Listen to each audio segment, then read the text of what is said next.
Hello, Saxons, and welcome back to the February edition of the SHS Burg. I'm Ed. And I'm Eldon, so let's get started. Ever wonder what a lot of teachers have to say about the school, or just in general about different topics? Well, we have some rapid-fire questions for teachers. Take it away, Arabella and Bella. Teachers spend their days asking students questions, but what happens when we turn the tables? In this edition of the Burg, we're putting our educators to the test with rapid questions teacher style, a fast-paced, fun segment where we ask quick, unexpected questions to see their spontaneous reactions. Get ready for some surprising, hilarious, and maybe even insightful answers. Do you guys think the teachers are boring? Absolutely, yes. 100%. Yeah. It's like really sad how boring they are. Hello, I'm Mr. Ramirez. I am an art teacher. Hi, my name is Mr. Strouk. I'm Mrs. Jeptic. I'm the library teaching assistant. I'm Mr. Curtin. I teach English. Hi, my name is Mrs. Moda Reyes. I teach French and Spanish in the world language department. I'm Mrs. Peterson. I'm an English teacher. All right, first question. What's a slang term students use they pretend to understand but really don't? I would say skippity. I think it's cook. It's used in so many different ways. Glaze. I think that's a new one. All of the Greek alphabets. Sigma, alpha, beta. I think of donuts, so I don't really get it. I guess bet, because bet, it just sounds like, oh, it's a win of some sort, but it's really annoying the way that it's being used. Some students like to say cap and no cap. Epsilon. If you had to survive a zombie apocalypse with one school supply, what would it be and why? A stapler. Maybe a heavy-duty tripod. Pencil, because the sharp edge I could use. It would probably have to be a compass. Is that what they're called? The math compass, which I don't have one here. This is going to be a problem. I think that it could be used as like a blunt weapon. A book, so at least I would be entertained while they eat my brains. Lysol wipes, because I am addicted to Lysol wipes. I have them everywhere. Third question. If you had to replace your grading system with a reality show style elimination process, how would it work? Survivor. Survivor style, so the students would vote on who they want eliminated from the class. Seems maybe a bit extreme, but maybe survival style, where if someone doesn't complete a task, they are knocked off the island. Can I vote kids off an island? Maybe American Ninja Warrior. Okay, fourth question. If you could legally send a student to detention for crimes against fashion, what would be the first offense? It drives me crazy that you guys don't wear winter coats in the winter. Sandals and socks. Wearing ski masks like some students were doing, or Crocs. Low-rise jeans, just below the waist.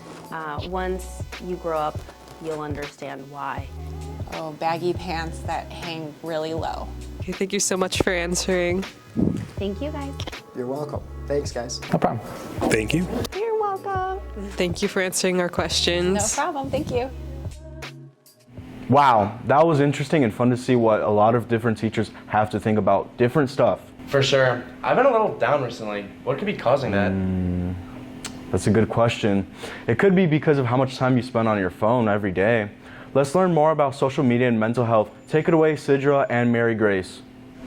Social media impacts teens' mental health, causing anxiety and depression. Constant comparison harms self-esteem. I'm one of the school social workers here. How can you help psychologists help students manage social media related stress? So as a social worker, I think I can support students in trying to make good decisions about social media, how much time they're spending on social media, maybe setting limits on their social media use, taking like a detox or things like that. I'm a freshman. What's your favorite social media app? Probably TikTok or Snapchat. How does social media affect your day? It allows me to talk to people that I'm not with in the moment, which like makes me happy. Have you ever seen anything bad online that has made you feel bad? Yeah, a lot, but not about me. What do you think social media is? More positive or negative, and why? I feel like it's more positive just because if it's like negative, you can just delete it. So I feel like it's more positive just because, yeah. Hi, my name is Erica, E-R-I-C-A. What do you most enjoy about using social media? I enjoy finding new ideas, like new books to read, or like fashion sense, like finding new like clothes to wear, like styles and stuff like that. This has been Cedra and Mary Grace from the Burg. I never knew social media had such a big impact on my mental health. I'm definitely going to be spending less time on Instagram now. Yeah, me too. While sports are a big influential part of our community, esports are often overlooked. Let's learn more about esports from Lucky and Leo. Esports is making its way into high schools and across the nation, and is slowly growing in popularity with students starting to join in on the fun. Gaming is considered a hobby, but now esports has scholarships and is a competitive sport.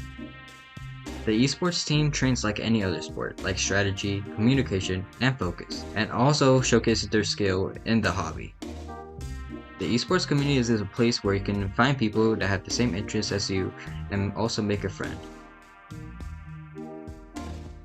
As more schools recognize esports as an ongoing activity to do, the rise of esports from now and the future will be massive, and it will change how we see this hobby.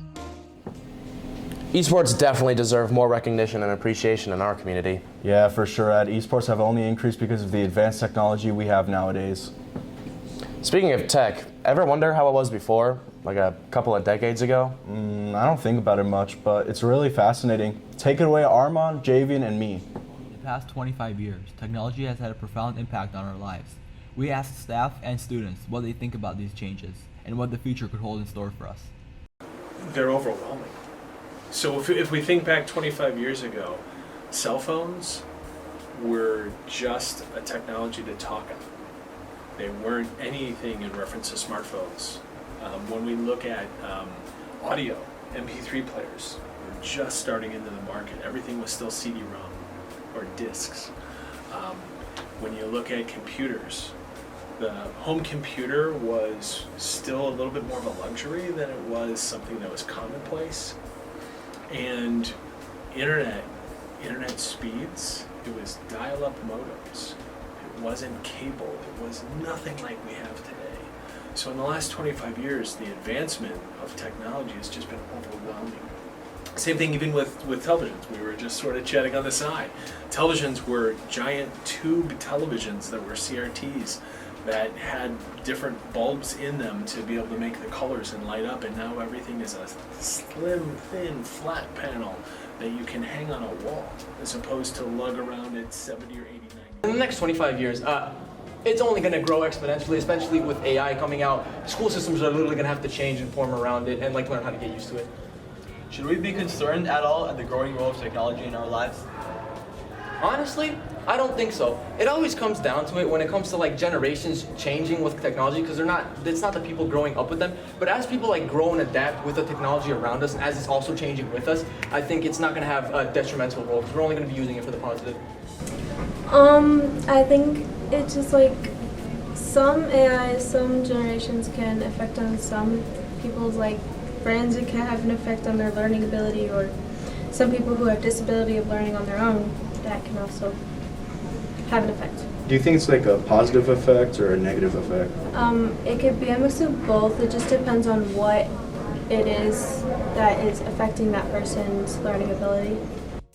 Overall, it was interesting to see what both staff and students have to say about the advancements of technology and thoughts about what we could see in the future. This has been Eldon, Armand, and Javian for the Burg News. That was something, Eldon. Yeah, for sure. Hey, Ed, did you hear that we just got a new principal? Really? Yeah, big news. Go check it out. Check out Dab's interview with Mr. McCon on the Burg website or YouTube channel. The month of February is also Black History Month, and Amira and Izzy have a news package ready for you to watch on the Burg YouTube and website as well. Make sure to go check that one out. Girls wrestling just had an amazing season. Let's hear about the team and their amazing accomplishments. Take it away, Ben and Arian. The girls wrestling team has had great success this season. They won their second consecutive regional title against Hoffman Estates at this year's 27th Regional Championship. But what did they do to become so successful? Let's find out. Mindset is a huge part of wrestling, like a rough mindset where you get yourself thinking about how good the other girls are. You control less of what you do. Because if you focus on what you can't control, like her record or what she's done before, it really ruins the way that you wrestle, because you're focused so much on the things that you can't control. Our coaches there allows us girls to get a little bit of extra work in and a little bit of extra personal time in. When you're up here and you're wrestling and you're going through this daily intensity, what happens is you start to bond together. And through those bonding moments, I think you learn a lot about life, more even outside of wrestling, because of all these little lessons that we learn. They can apply to wherever, because, in the grand scheme of things, this is this one piece of the timeline in their life. So whatever kind of values that we can have them take out of this, that's what they're going to use later on. Once I get my head around how things operate, how they operate outside of the wrestling room, then it made a lot more sense in how I could do things differently inside the wrestling room to help them with that, so they can, understand that your value isn't dependent upon what someone's saying online. The girls and their coaches have put a lot of work into this season. We're looking forward to hearing more great things coming season. This is Aryan and Ben signing off. Truly an incredible team with a promising future. Well, that's all we have for this month's Saxons. Make sure you subscribe to the SHS Burg and turn on the notifications to receive updates on our weekly Saxon 60s uploads and our monthly show. We'll see you next month on The Burg.